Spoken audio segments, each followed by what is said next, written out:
तो मैं अमित कुमार सिंह आपका अमित सिविल सर्विसेज एकेडमी में बहुत बहुत स्वागत करता हूं। दोस्तों, मैं आपके लिए डेली बिहार करंट अफेयर्स लेकर आता हूं, जिसमें हम लोग राष्ट्रीय तथा अंतर्राष्ट्रीय घटनाओं को भी देखते हैं।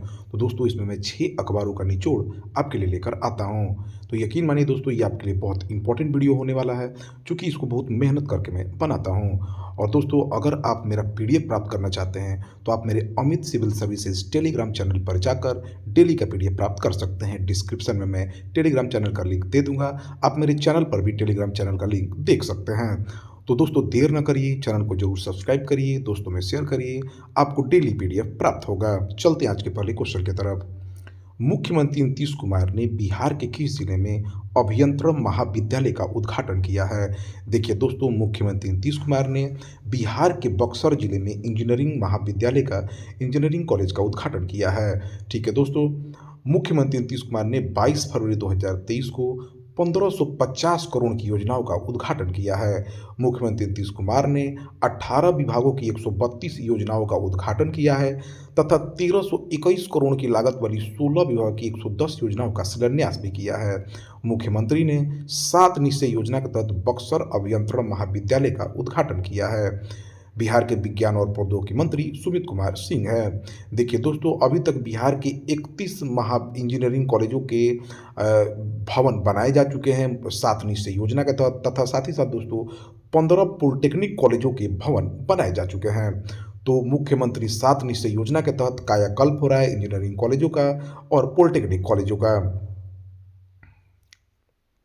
बिहार के किस जिले के गोराडीह में अंतर्राष्ट्रीय हवाई अड्डा बनाया जाएगा? देखिए दोस्तों, भागलपुर के गोराडीह प्रखंड में 475 एकड़ जमीन में अंतर्राष्ट्रीय हवाई अड्डा बनाया जाएगा। बिहार में एकमात्र अंतर्राष्ट्रीय हवाई अड्डा गया में है। दूसरा अंतर्राष्ट्रीय हवाई अड्डा भागलपुर के गोराडीह में बनाया जाएगा। भागलपुर बिहार का एक जिला तथा नगर भी है। भागलपुर में एक प्रखंड भी है, जिसमें 2 जिले आते हैं, भागलपुर और बांका। गंगा के तट पर बसा यह अत्यंत प्राचीन शहर है। पुराणों में और महाभारत में इस क्षेत्र को अंग प्रदेश का हिस्सा माना गया है। प्राचीन काल में 16 महाजनपदों में से एक अंग जनपद, जिसकी राजधानी चंपा थी, वो भागलपुर में ही स्थित थी। भागलपुर सिल्क के व्यापार के लिए विश्वविख्यात रहा है। यहाँ पर सिल्क साड़ियाँ बनाई जाती है। भागलपुर जिला को सिल्क सिटी के रूप में भी जाना जाता है, क्योंकि यहाँ पर मुख्य रूप से टूसर रेशम की सिल्क उत्पादन की जाती है। पवित्र गंगा नदी को जानवी के नाम से भी जाना जाता है। जिस स्थान पर गंगा को यह नाम दिया गया है उसे अजगैबीनाथ कहा जाता है। यह तीर्थ भी भागलपुर में है, जहाँ पर अजगैबीनाथ मंदिर है। और भागलपुर दोस्तों गंगा नदी के किनारे है। विश्व प्रसिद्ध विक्रमशिला विश्वविद्यालय भागलपुर से 38 किलोमीटर दूर अंतिचक गांव के पास है।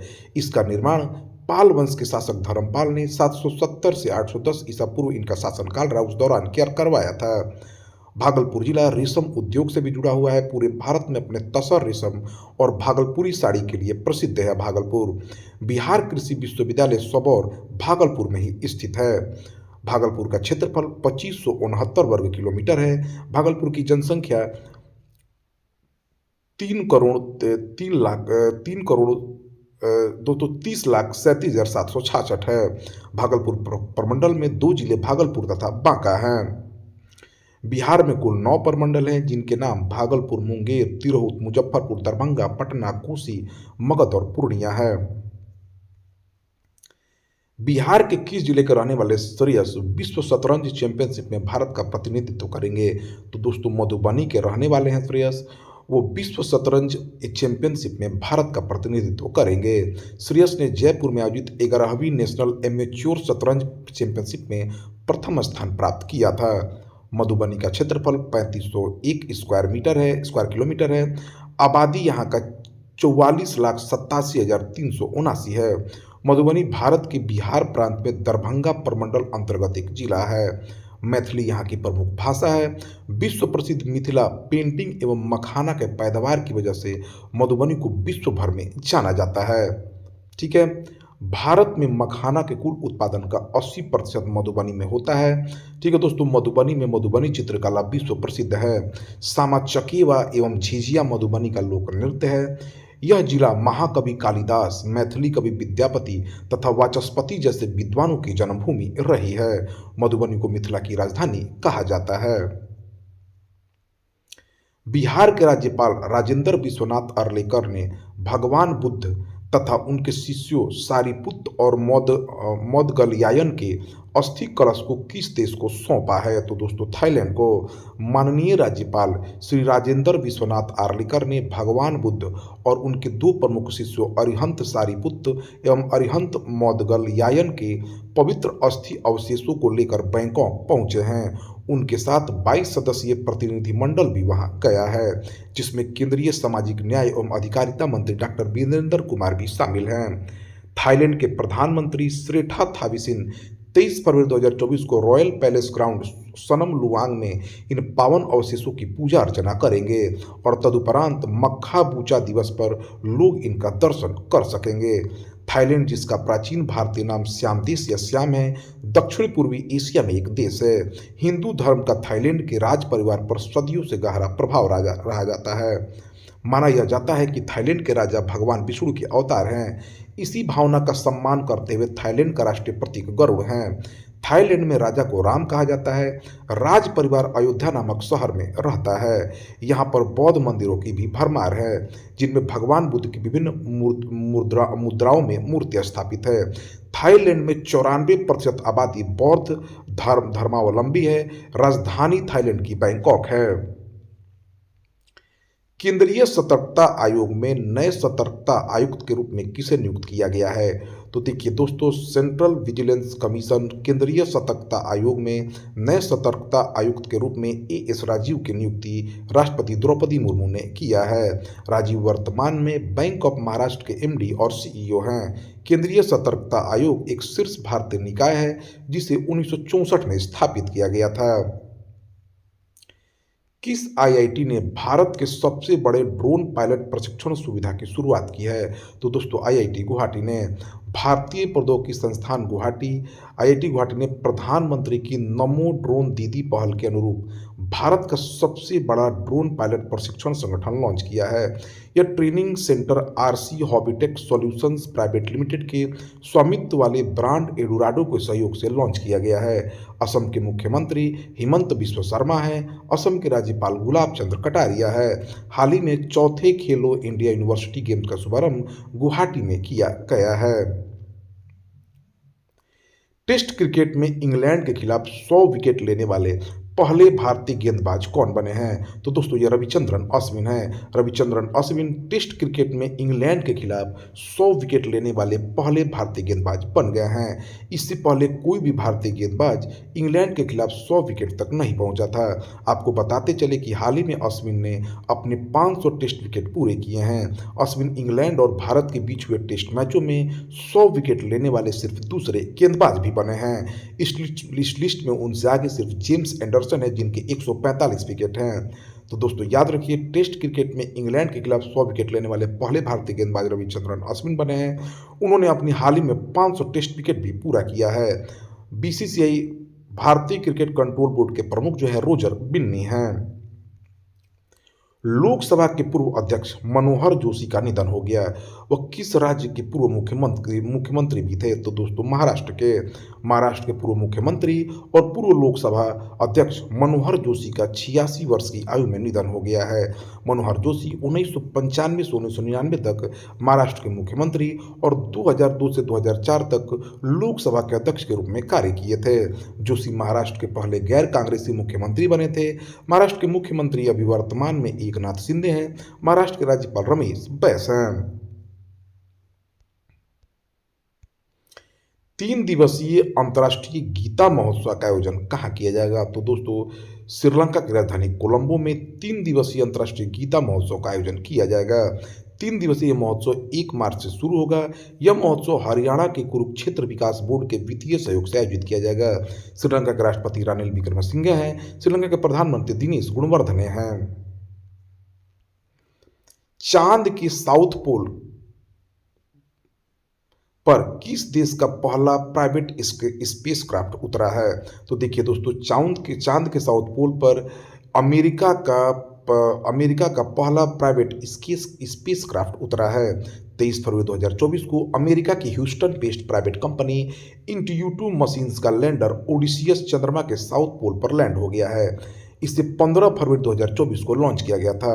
ओडसियस मून लैंडिंग करने वाला किसी प्राइवेट कंपनी का पहला स्पेसक्राफ्ट बन गया है। अमेरिका दूसरा देश है जो चंद्रमा के साथ साउथ पोल पर उतरा है। इससे पहले 23 अगस्त 2023 को भारत के चंद्रयान 3 की साउथ पोल पर सफल लैंडिंग हुई थी। भारतीय मूल के पहले बीबीसी के चेयरमैन कौन बने हैं? तो दोस्तों डॉक्टर समीर शाह बीबीसी के पहले भारतीय मूल के चेयरमैन बने हैं। 22 फरवरी को भारत में जन्मे डॉक्टर समीर शाह को ब्रिटिश ब्रॉडकास्टिंग कॉरपोरेशन बीबीसी का चेयरमैन नियुक्त किया गया है। शाह 40 साल से ज़्यादा समय से यूके ब्रॉडकास्टिंग में काम कर रहे हैं। बतौर बीबीसी चेयरमैन शाह हफ्ते में 3 दिन काम करेंगे, जिसके लिए उन्हें सालाना 1.67 करोड़ की तनख्वाह मिलेगी। शाह इससे पहले बीबीसी के बोर्ड में डायरेक्टर के पद पर भी रह चुके हैं। शाह को टेलीविजन में सेवाओं के लिए 2019 में महारानी एलिजाबेथ ने सीबी यानी Commander of Most Excellent Order of the British Empire award से भी सम्मानित किया है। British Broadcasting Corporation United Kingdom का राष्ट्रीय प्रसारक है। वेस्टमिंस्टर लंदन में ब्रॉडकास्टिंग हाउस में इसका मुख्यालय है। यह दुनिया का सबसे पुराना राष्ट्रीय प्रसारक है और कर्मचारियों के हिसाब से दुनिया का सबसे बड़ा प्रसारक है। बीबीसी की स्थापना 18 अक्टूबर 1922 को लंदन यूनाइटेड किंगडम में की गई थी। 22 फरवरी 2024 को केंद्र सरकार ने व्यापारियों को 31 मार्च तक कितने देशों में प्याज का निर्यात करने की अनुमति दे दी है? तो दोस्तों 4 देशों में। 22 फरवरी को केंद्र सरकार ने व्यापारियों को 31 मार्च तक 4 देशों में प्याज का निर्यात करने की अनुमति दे दी है। अब प्याज व्यापारी बांग्लादेश, मॉरिशस, बहरीन और भूटान को प्याज एक्सपोर्ट कर सकेंगे। सरकार ने घरेलू आपूर्ति को बढ़ावा देने और मूल्य वृद्धि को रोकने के लिए 31 मार्च तक प्रतिबंध लगाया था। केंद्र सरकार ने 8 दिसंबर 2023 को प्याज के निर्यात पर रोक लगा दी थी। टाइम मैगजीन की women person of the year 2024 की लिस्ट में भारतीय मूल की किस महिला को शामिल किया गया है? तो लीना नायर को।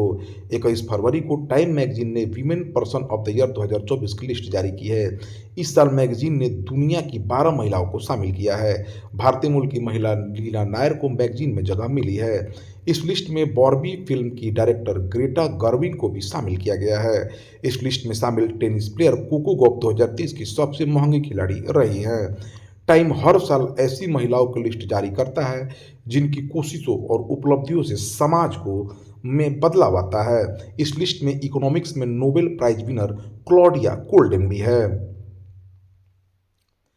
20 फरवरी 2024 को भारत के लेह लद्दाख में आयोजित पैंगोंग फ्रोजन लेक मैराथन 2024 में किस राज्य के 2 व्यक्ति भगवान सिंह और Mahesh Khurana Pangong frozen lake marathon को पूरा किए हैं? तो दोस्तों मध्य प्रदेश के भोपाल के रहने वाले 2 व्यक्ति भगवान सिंह और महेश खुराना ने भारत के लेह लद्दाख में पैंगोंग फ्रोजन लेक मैराथन 2024 को पूरा किया है।